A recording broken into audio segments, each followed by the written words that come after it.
सवाल यह है कि अगर आसमान में मिसाइलों की चमक, बादलों के बीच बिजली के बजाय मिसाइल चमक रही हो, तोपें गड़गड़ा रही हो, जेपोरोजिया में रूस और यूक्रेन के बीच परमाणु संयंत्र पर कब्जे की लड़ाई जारी हो, जब नस्ल भेद अपने चरम पर हो, भारतीयों को यूक्रेन से बाहर निकलने और पोलैंड की धरती पर पहुंचते समय नस्ल भेद का सामना करना पड़ रहा हो, उनके साथ लूट की घटनाएं हो रही हो, उन्हें ट्रेन से बाहर घसीटा जा रहा हो, तो इन सब तमाम चीज़ों को मद्देनजर रखते हुए ये सब क्यों हो रहा है, आखिर ये सारी घटनाएं क्यों घटित हो रही, और अब आकाशीय संसद किस तरफ इशारा कर रही है। बुध अभी तक मकर राशि में था, जहां शनि और मंगल थे, और मंगल और शनि के मकर राशि में एकत्र होते ही युद्ध की दुंदुभी बज गई थी। देखो, विश्व में ये कर्क रेखा है, ये सिंह रेखा है, ये मकर रेखा है, आप जानते हैं तमाम रेखाएं, और इन सब का पूरे प्लेनेट अर्थ को बहुत से पार्ट्स में डिवाइड किया गया है। तो मकर राशि में शनि और मंगल के एकत्र होते ही तमाम ये सब व्यतिक्रम, ये युद्ध, ये तोपों का गड़गड़ाना शुरू हुआ। बुध के वहां से निकलते ही अब वहां पर मंगल, शनि और शुक्र रह जाएंगे। बुध कुंभ राशि में आ जाएगा। अच्छा, आज का योग जो है वो ब्रह्म योग है। ब्रह्म योग में अगर सुलह समझौते की बातचीत की जाए तो 200% सफल होती है। मैं ये बात यूक्रेन के लोगों से भी अनुरोध करना चाहूंगा, रूसियों से भी अनुरोध करूंगा कि इस अवसर का, देखिए मैं कोई राजनीतिक कोई इंटरवेंशन नहीं कर सकता, लेकिन अपनी सलाह तो दे सकता हूं कि ये समय समझौते के लिए बेहद उपयुक्त है। इस समय जो समझौता किया जाएगा वो वारसा पैक्ट की तरह, उस समझौते का, इस तारीख में जो समझौता किया जाएगा वारसा पैक्ट की तरह उस समझौते का उल्लंघन नहीं होगा। फिर रूस को कोई धोखा नहीं मिलेगा। जो नाटो कंट्रीज ने रूस से वादा किया था वारसा पैक्ट के बाद कि आप अपने अलायंस को अगर ख़त्म कर दें तो हम आपके लोगों को अपने यहाँ मेंबरशिप नहीं देंगे, और बाद में नाटो ने धोखा दे दिया, और वो सब पोलैंड की धरती पर हुआ था। हम बार बार जब जिक्र करते हैं तो रोज़ पोलैंड का नाम जरूर लेते हैं, इसलिए कि पोलैंड की धरती पर क्या होने जा रहा है। ये वही धरती है जहां से सूत्रपात हुआ था, जहां वो कारण उत्पन्न हुआ था जिस कारण आज रूस को यूक्रेन पर आक्रमण करना पड़ा। बुध कुंभ राशि में जाते ही बातचीत का मार्ग प्रशस्त करेगा, और हमें देखना होगा कि यह बुध किसकी जन्मपत्रिका में कहां जा रहा है, और इसके लिए सारे हमारे पास ऑप्शंस हैं। देखिए, ये आपका जर्मनी है। जर्मनी के लिए बुध पंचम स्थान से निकलकर छठे घर में जा रहा है, और बुध चूंकि जर्मनी के लिए व्यापार का स्वामी है, लग्न का स्वामी है, तो ये बुध का ये जो गोचर है ये जर्मनी के लिए बहुत ही सुंदर संदेश लेकर आया है। हम लगातार आपसे कहते रहे हैं कि इस युद्ध में जर्मनी का कोई नुकसान नहीं होने वाला है, इस युद्ध में जर्मनी को लाभ ही लाभ होगा। बेलारूस के लिए ये बुध 10th हाउस पर आ गया है। बेलारूस को निश्चित रूप से व्यवसाय के सुंदर और सुनहरे अवसर प्राप्त होंगे। भले ही कनाडा ने बेलारूस और रूस को घोषित कर दिया हो नॉट गुड कंट्री, लेकिन बेलारूस की जो ये भाग्य स्थान पर शनि और मंगल इस समय गोचर कर रहे हैं, लग्न से भाग्य स्थान पर, और 10th हाउस पर ये बुध का गोचर जाएगा। तो 10th हाउस पर बुध के इस गोचर से बेलारूस के जो व्यावसायिक संभावनाएं हैं वो प्रशस्त होंगी। यूनाइटेड किंगडम के लिए ये 2nd हाउस से निकलकर 3rd हाउस में, अभी तक बहुत बुरा था, अब कम बुरा हो जाएगा। बुध का संबंध वाणी से है। अभी आपने हाल ही में देखा कि एक पत्रकार के सामने ब्रिटिश प्रधानमंत्री को जवाब नहीं देते बना, अब वो जवाब देना शुरू करेंगे, चीजें पहले से बेहतर हो जाएंगी।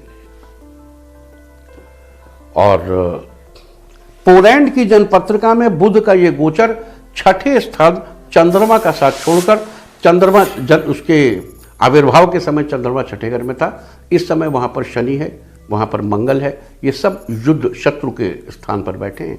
पोलैंड को बहुत सावधानी बरतनी चाहिए, और पोलैंड ही वो धरती बन सकती है जहां बहुत कुछ घटित हो। और हम आपको बार बार ये चेताते भी रहे हैं कि पोलैंड के लिए शुक्र की महादशा में शनि की अंतर्दशा संपूर्ण दिवालियापन, जहां से धोखाधड़ी की वेव उठी थी, उस जमीन पर संपूर्ण दिवालियापन के संकट मंडरा रहे हैं। सप्तम स्थान पे आएगा। और अब पोलैंड जो अब तक बिल्कुल शांत था, अभी आप जाइए पोलैंड तो आपको देखिए वहां कोई हलचल नहीं थी, कोई बातचीत नहीं हो रही थी, बड़ा सन्नाटा पसरा हुआ था। तो अब वो सन्नाटा टूटेगा, पोलैंड बोलना शुरू करेगा।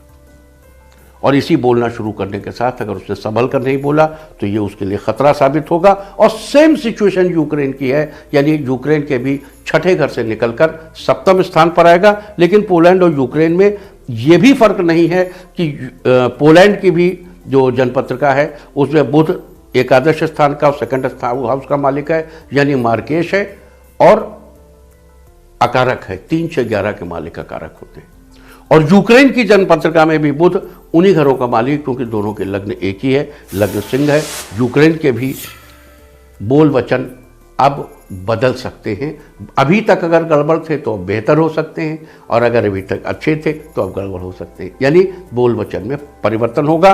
दोनों में एक छोटा सा फर्क ये है कि यूक्रेन के लग्न में गुरु है और पोलैंड के लग्न में शनि, और ये स्थिति बड़ा फर्क पैदा करती है। पोलैंड का की जो वाणी होगी उस वाणी में कहीं कुछ मिस्चिफ हो सकती है।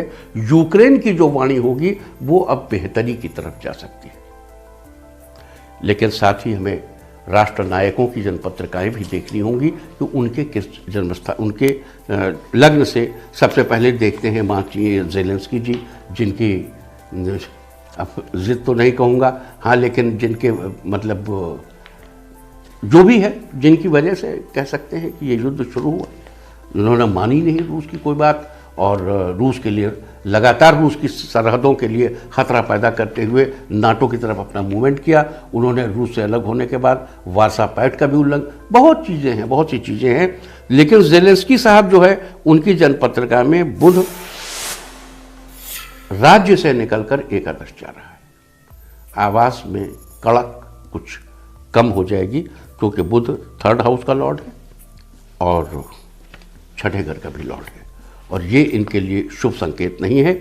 जबकि जो बाइडेन साहब की जनपत्रिका में यही बुध थर्ड हाउस से निकलकर फोर्थ हाउस में आएगा, और इनके लिए बुध 8th हाउस का लॉर्ड है और एकादश है। जो बाइडेन साहब बहुत से महत्वपूर्ण स्टेटमेंट्स देना अवॉइड करेंगे, बहुत से महत्वपूर्ण स्टेटमेंट्स से बचेंगे, और जो भी स्टेटमेंट देंगे वो बहुत शॉर्ट में देंगे। ये सब मैं अगले 3 हफ्ते 2 हफ्ते की बात कर रहा हूँ, ये ध्यान रहे। और व्लादिमीर पुतिन साहब की जनपत्रिका में ये बुध बहुत ही शानदार स्थान पे, चूँकि बुध इनका भाग्येश भी है, व्ययेश भी है, और बुध इनके चौथे घर से निकलकर 5वें घर जा रहा है। ये इनके विवेक को देखिए। वैसे तो पुतिन साहब ने लगातार ह्यूमैनिटेरियन रुख अख्तियार किया।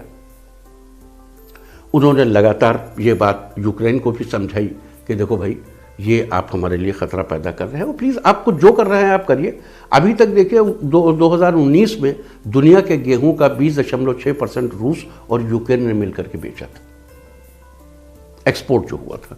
इसके अलावा यूक्रेन कितनी चीज़ें, लोहा, जिंक, आयरन ओर, स्टील, बना हुआ लोहा, कितनी चीज़ें यूक्रेन बेचता है, इसमें हमेशा उसको रूस का सपोर्ट मिलता रहा। लेकिन अभी अचानक क्या हो गया कि उसको एक नशा हो गया कि अब नाटो के सदस्य बनेंगे, और वार्सा पैक्ट में भी तो आप शामिल थे उस समय, क्यों आप उस उल्लंघन कर रहे हैं? तो वैसे तो रूस ने लगातार अपनी उदारता दिखाई है, हर चीज़ समय से पहले चेताया है। और अगर आप किसी की सीमाओं का अतिक्रमण करेंगे, उल्लंघन करेंगे, सीमाओं पर खतरा पैदा करेंगे, तो आपको थैंक यू तो नहीं कहेगा कम से कम। तो पुतिन साहब अगर थैंक यू नहीं कह रहे हैं और अपनी सीमाओं को बचा रहे हैं, मैंने पहले दिन भी कहा, शुरू से मैं कह रहा हूं कि पुतिन साहब एक डिफेंसिव युद्ध लड़ रहे हैं। और अभी भी देखिए पिछले 8-9 दिनों में उनका जो एटीट्यूड रहा है वो ह्यूमैनिटेरियन गलियारा देने के बारे में, भारतीय छात्रों के लिए उन्होंने आश्वासन दिया कि तिरंगा लगा हुआ झंडा होगा, हमारे सैनिक उसकी तरफ देखेंगे भी नहीं। कितनी उन्होंने अपनी मानवतावादी दृष्टिकोण को प्रदर्शित किया दुनिया के सामने, और इसका फायदा पुतिन साहब को अब मिलेगा। अब जब इनके 5वें स्थान पर इनका भाग्येश नवमात नवमे संस्थिते भाग्यशाह, नवे घर का मालिक नवे से नवे चला जाए, निश्चित रूप से वाणी से पूरी दुनिया से अब सपोर्ट आने शुरू हो जाएंगे पुतिन साहब के लिए। दुनिया बोलने लगेगी पुतिन साहब के लिए। अब लोग खामोश नहीं रहेंगे और लोग कहेंगे कि हाँ, अब आने वाले बुध का ये फायदा होगा। हालांकि पुतिन साहब की इसमें इस वाणी का जो सपोर्ट मिलेगा, उससे उनको अपने कार्रवाई जो कर रहे हैं उस कार्रवाई में उनको कोई ढील नहीं आएगी। वो लगातार अपनी कार्रवाई करते रहेंगे और यहाँ के परमाणु संयंत्रों पर, यहाँ की सरकारी इमारतों पर, और बहुत जल्दी देखिए कीव पर हमला और कीव पर कब्जा ये बहुत जल्दी हो जाएगा। ऐसा ग्रहों की स्थिति से ऐसा पता चलता है। और यहाँ पे बुध के इस गोचर के बाद तो ये काम बहुत आसान हो जाएगा। इंडिया टीवी हर वक्त हर जगह डाउनलोड करने के लिए सर्च करें India TV news Google play store या ऐप स्टोर पर।